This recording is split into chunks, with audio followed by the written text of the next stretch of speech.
Hey there, everyone, and welcome to little Crusader how-to. Basically, I have a lot of people constantly ask, Karma, what's your advice for my Crusader? What should I be doing? What gear should I be wearing? What should I be aiming for? And I just started playing Crusader myself. It's actually still a learning process for me. I was a mage main for a year and a half. So while I have tons of wonderful mage advice I can give, thought I would take a moment. Crusader how to. Essentially the first thing that I'm gonna start with what I have been doing on my Crusader, I have been experimenting all of my blessings. Without a doubt, the Veiler blessings very best in in dungeons. Currently, my Veiler blessing isn't even in legendary blessings, which, by the way, I'm gonna be honest, whatever blessing you're using as your main blessing, you should probably try to get it to purples, if not legendary blessings, if possible. Anyways, I'm doing fairly great. You know, we'll talk about my gear in a moment. Probably carrying me for the sake of it, but I'm doing fairly great with my Veiler blessing dungeons at 14, 12, 6, and 15. I would say the most important thing in the Veiler blessing especially is this final one. This is making my final strike more powerful, as well as giving me a grand amount of defense. This is where I'm seeing those disgustingly high numbers, especially when I crit with my final strike. So that should be your priority in this blessing, and all the other things are really great as well. This one, not so much. I don't use Chains of War. You could, but I use kind of different class skills, so that one is the least that I focus on. The top one is my second main focus, Brave Assault being third. But I mean, they're all important. They are all important. You should get them up to a decent level, I'd say at least in purple, and you'll be doing pretty great. I've recently started experimenting with other builds. I'm just gonna touch base on that real quick. I was using Lionheart for PvP purposes. It's really not the gig anymore. Ever since a recent balancing or whatever to PvP the game got, this was doing really good. There was multiple Crusaders who had their blessing much higher than mine with better skill points and better gear, and they were doing some really crazy numbers. But Lionheart, I just don't think is the move. If you find some way to make it work, whether it's PvE or PvP, let me know. But for now, I think it is just a bunch of memes.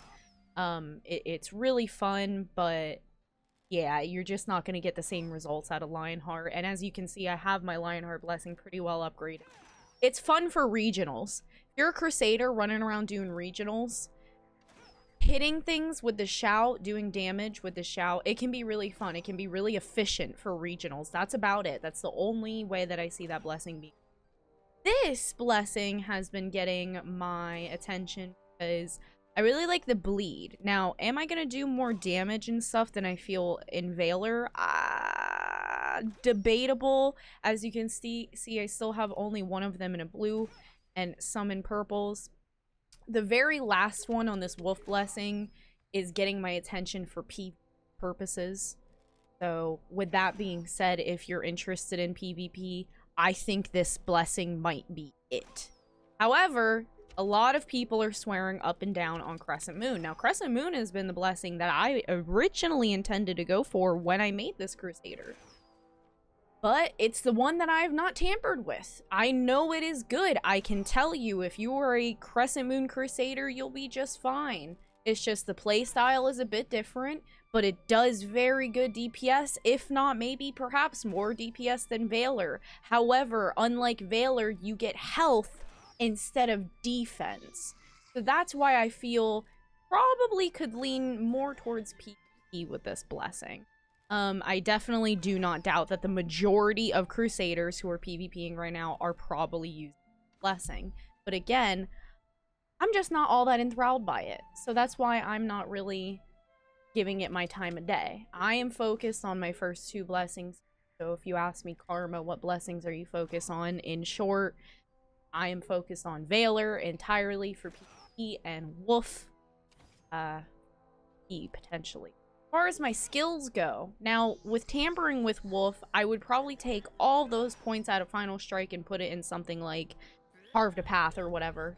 I haven't done that. I haven't even tried it, but I feel like that would probably be really nutty. But my skills are set up for PvE.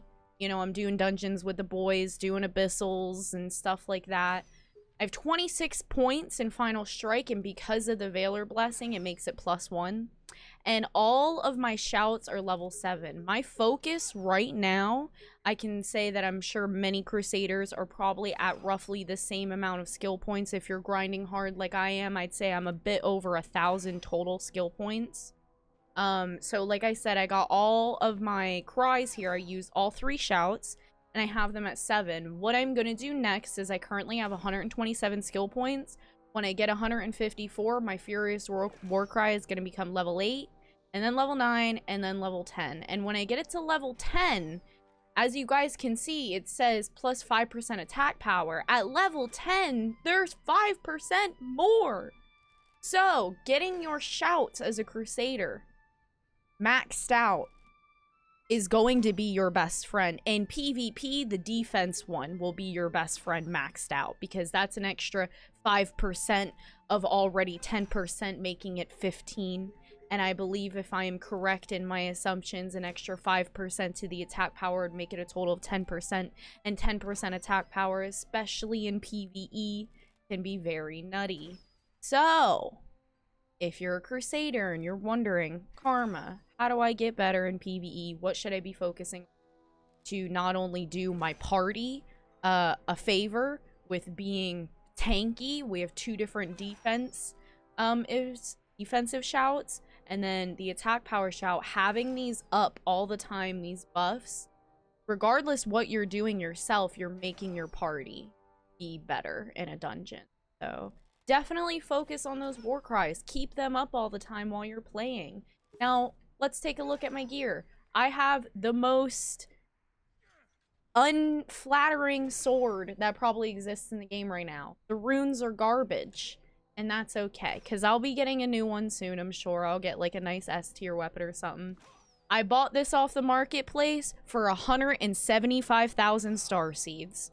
And I pushed it all the way to Mythic 5, and it's been carrying me since. Yes, you heard it. 175k star seeds. That's all that this weapon cost me.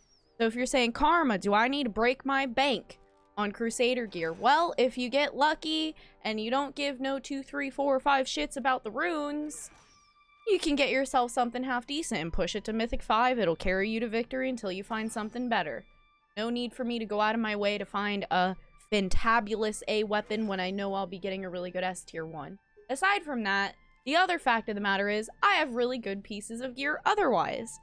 I didn't get this shield myself, however, you can get it from Abyssal Kitchen. I know a couple Crusaders this week who have already gotten it yet again, but this came from the first rotation of Abyssal Kitchen.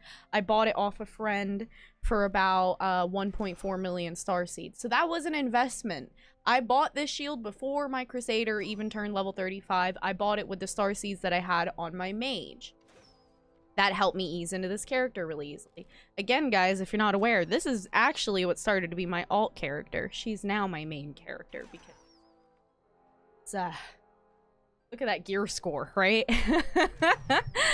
My mage is sure as hell ain't that high. So this is my helmet. It's not the greatest helmet in the world. Crit hit rate is nice, but I could have one. I believe the Treasure Hunter Seeker, something like that, can give you much more crit hit rate. And that's probably the one that you want to go with.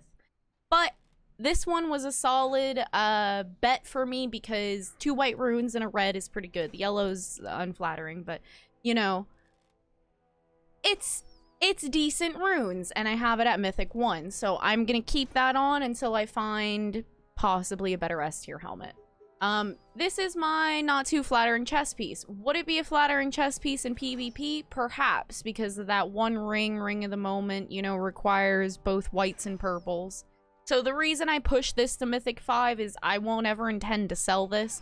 Even if I replace it with a better piece of armor, especially let's say an S tier, or I could go find another A tier and get more crit hit rate, I like the extra amount of defense. I barely die to anything. If you come by the streams and whatnot, you'll notice that I am tanky as hell on this character with the combination of my blessing and the combination of my gear. You know, it's Mythic 5. I'm not getting rid of it anytime soon. Is this best in slot? No. You could get a crit hit damage one. You could get a crit hit rate one. I don't think there's an attack power one. But this is what I started with. I probably paid like 400k star seeds for this. There is ones that have higher defense rolls. This one I think is crafted. But, you know, yeah. So it is what it is. I saw it on the marketplace. I bought it. It was just one of the first things that I bought on this character. These are one of my pride and glories. It's the white runes, you know, don't really need health. You could wear defense pants, you could wear health pants, you can really wear whatever pants you kind of feel. But the runes were so important to me. So them being Mythic 2, having those runes is really nice. I also have PvP defense pants that I guess I might as well show. Max roll is 12.5%. With any sort of PvP gear, guys, you really are going to want to go out of your way to try to get max rolls. That's really important. But at least 11.1 and or 11.8 if you can't get your hands on a 12.5% will do you good. Those 2 white runes was just something I was looking for, so I've decided to keep those. Do I use them a whole hell of a lot? No, I do not, because in open world PvP defense doesn't work. The only time those are going to work for me is in Warlords or Battlegrounds, which I don't have much use going into them right now because PCs time. These are my not so flattering boots. Are they mythic? Yes. Do they have half decent runes? Yes. Could I have better ones? Absolutely. I'm suffering in crit hit rate because the things that I have, I think I could get higher rolls. I think this is max roll for those, but I am like 70% sure that there's other A tier boots with even higher crit hit rate. If not, you could wear attack power boots. You could, is there crit hit damage? Maybe. I don't know. I know a lot of Crusaders and Berserkers are wearing attack power boots. I wanted more crit hit rate. I'll explain that in a second when we bounce back to my class skills. These are my pride and glory gloves. I swear to God, I'm not making this video just to show off my gloves. I got these gloves yesterday on stream. Yep. You know, they were legendary when I got them. I pushed them all the way to Mythic. They are very gorgeous runes. Probably arguably one of the best gloves on the server right now. Not meaning to toot my own horn or anything, but probably one of the best gloves on the server. The only way these gloves could get any better is if they were max roll, which is 1400. But at 1148, I mean, you know. So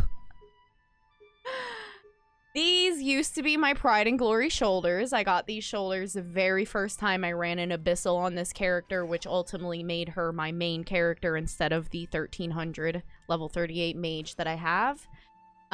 Those runes were great when the serpent ring was a thing. Yeah. It's not now. Now, they told us that in the future we're going to be getting rune rerolls.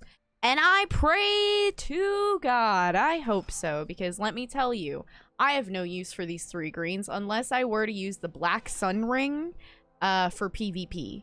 Otherwise, these runes are absolutely garbage. I'd probably be better off selling these. But the roll, that's so much attack power, you know what I mean? And now I could get different shoulders. I could get A shoulders that do something else for me or whatever, but ultimately these were given to me right out of an abyssal box. They were already mythic.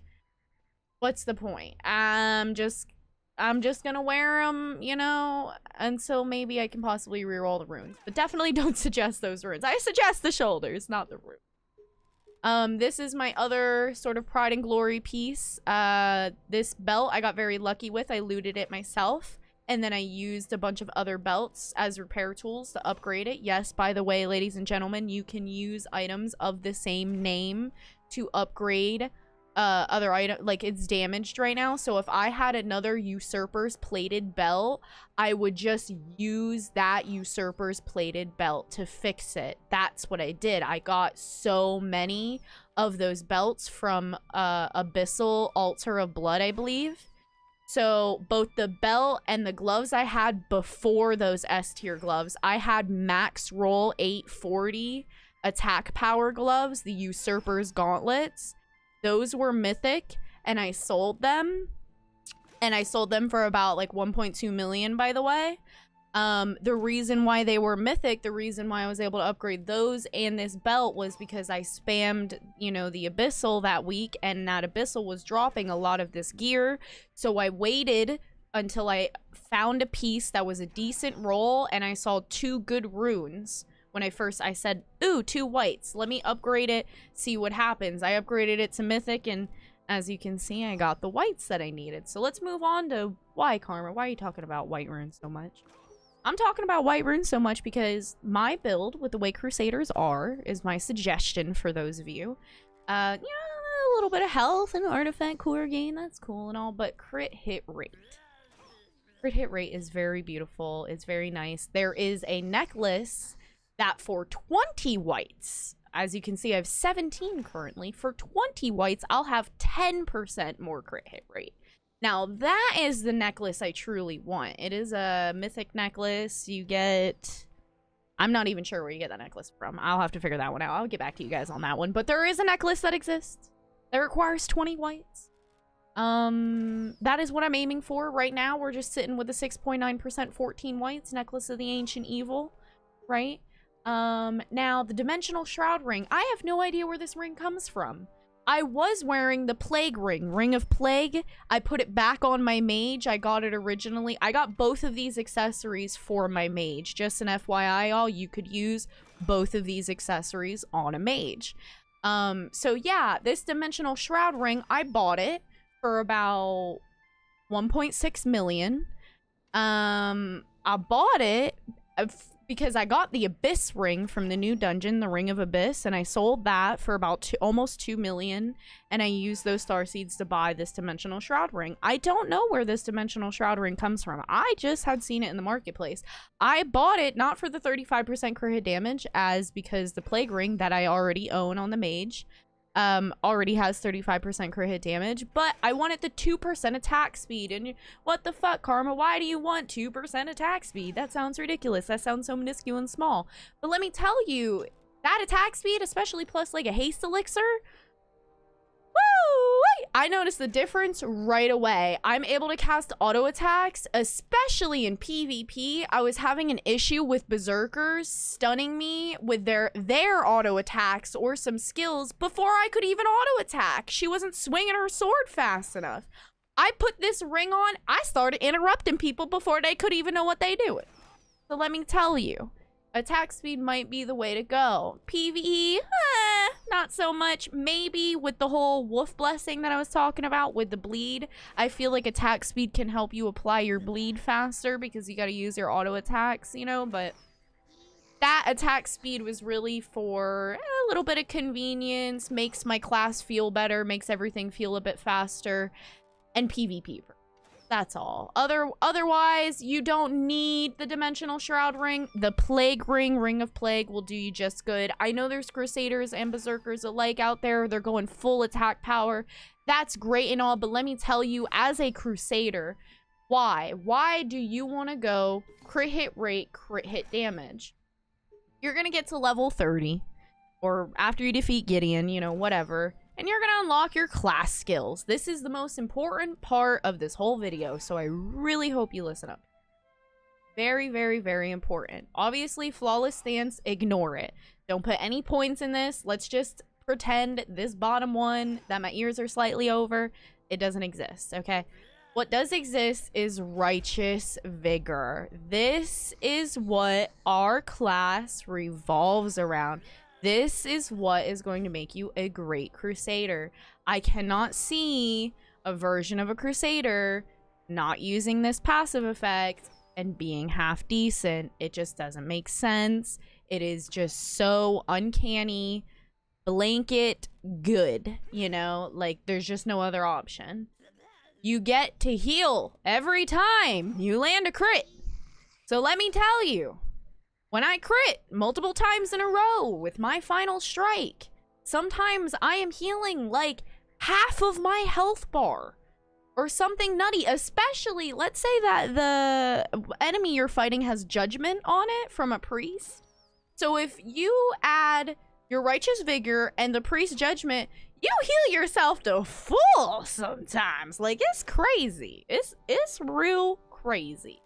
And so being able to not only have a bit of healing in your life, it gives you even more crit hit rate, so you have an even higher opportunity of critting to heal yourself and a smidgen of attack power.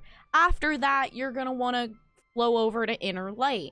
Inner Light is really good because it increases your health pool. Every Crusader needs a decent amount of health. It's very nice to have more health, more tanky, right? And apparently, it increases your received healing. Now, I'm not going to say without a doubt that the received healing actually contributes to you healing more with Righteous Vigor. I have no idea. My brain is too smooth. I am not mathematical. I cannot do arithmetic. I can show you guys what pops up on my screen and you can debate whether or not for yourself. I would say yes. I mean, it seems like the proof is in the pudding there, but that could not be a thing. All I know is it's obvious that I receive more healing from other healing abilities or whatever, such as, I guess, the priest healing me or whatever. The other thing I'm interested about, I obviously don't have it at 15 CP yet. When my class level is 45, I will have the 15 CP. Essentially, I want to see if that increased aggro gain does anything. I don't think it's going to. It just... that doesn't seem to work in this video game, you know? But if it does, that would be pretty cool. Plus, woohoo, 81 defense. But yeah, you know, mainly Righteous Vigor. Righteous Vigor, right? And so use Righteous Vigor and you put on Zealot's Fire. Zealot's Fire is great. The damage of all your attacks increase by 5%. You should try to have this up as much as possible. I'm stupid sometimes. You'll watch while I'm streaming. I don't have it up all the time because I usually wait until my bravery is what it's called. Crusaders, they build up bravery. I wait till my bravery is maxed out and then I usually pop my Zealot's Fire. You can pop it before then though. What happens is if you have Endless Crusade, Zealot's Fire increases your crit hit rate by 10%. And also, you know, your guard gauge gets filled up every time a critical strike happens. So it makes it that the Zealot's Fire lasts longer, essentially, I think is what that means. Something along that line. But anyways, you want to fill it out. This skill consumes all your bravery when bravery's full. If your bravery is not full, it will not consume the bravery and do the extra effect. So that's why I always try to save it. Like, you can pop it whenever you want, but I'm always sitting there, like, not popping it until my bravery is full. And that's because you gain a 3% chance of absorbing 3% of your max health. So you get to, it's like a little passive shield thing. It's nothing crazy. You should have Zealot's Fire on all the time. There's no reason to not have it on all the time. I'm just half blonde. So anyways, if you're like, Karma, what do you do? You know, what are you doing? So you're gonna build up your bravery, you know, you cast some auto attacks, stuff like that. I think the best auto to build up bravery is this one right here, the Spitting Slash combo. Yeah, that one seems to bring a lot. In the Wolf Blessing that I was talking about, you want to use that combo, like all of your damage comes from that combo in the Wolf Blessing if you're trying to use it and make it work. But as you can see, I got my bravery maxed out pretty fast there with just a couple combo attacks from here. Let's say I was starting a boss fight in a dungeon or whatever. I see the plus Inquisition, so I know I'm ready. Don't hit the button again, because it makes it turn off. And then you just simply poke, and poke, and poke. And that's all that you do. I mean, it's a training dummy, so it's sort of redundant, you know, because it's not moving and it doesn't have defense. So I'm sure the numbers look pretty crazy, guys. Your numbers won't always look too crazy on things that have a high amount of defense and stuff. But, you know, I mean, I'd say my Crusader feels pretty mindless compared to my Mage. It's just a couple things here and there. And you just poke, poke, poke, poke, poke. You know, wait for the final strike to come off cooldown. You just keep poking stuff, building up your bravery in between. Put down buffs for the team. It's nothing crazy. It really is. It kind of feels a little Resident Sleeper, if you ask me. Keep that powerful shout up. Every time you got powerful shout up means that the final strike's an insta-cast. So you don't need... The way I was playing this class for about 2 weeks, fun fact, I thought in between every final strike, in order for it to insta-cast, I had to cast a shout. So I was shouting, final striking, shouting, final striking, shout, right? Then I realized that it's a buff that stays on my bar, the powerful shout in the blessing. And then I put 2 and 2 together. Also, by leveling it up, it makes the powerful shout last longer. So you kind of really do want to level this one up because it goes from like 5 seconds to 6 seconds. So that means you have more seconds while that buff is up to cast the insta final strike. And so what I didn't put 2 and 2 together in my head is I can insta cast final strike 3 times off 1 shout. I thought I needed all 3 shouts. I still keep all 3 shouts because it's good to have all 3 shouts, but I thought I needed all 3 shouts in order to cast the final strike immediately 3 times in succession. You know what I mean? That's not the case. You just shout and you poke.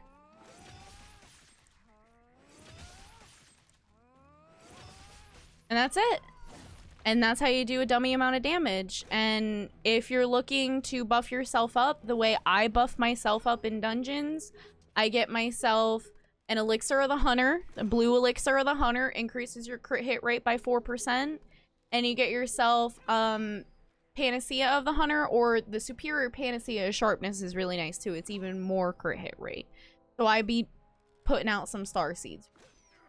So yeah, you know, and crit hit rate food. I buff myself straight crit hit rate when I'm in dungeons. So I'm healing more, doing a bit more damage because I'm critting more. And yeah. So that's I guess if you want some sort of directioning with your Crusader, you know, I made this character 2 to 3 weeks after Bless PC release. I started with a mage. My mage is level 38 with about 1300 gear score, but this Crusader, she's 39 now. And she's 1448 gear score with about 15,652 health, 8,342 attack power, 8,991 defense. A lot of that defense thanks to the Valor Blessing, because I do not have that much defense out of that blessing. My crit hit rate unbuffed 15%, and my crit hit damage unbuffed 196%. Either of those being higher will yield me much more damage. I don't need any more attack power. I really do not need.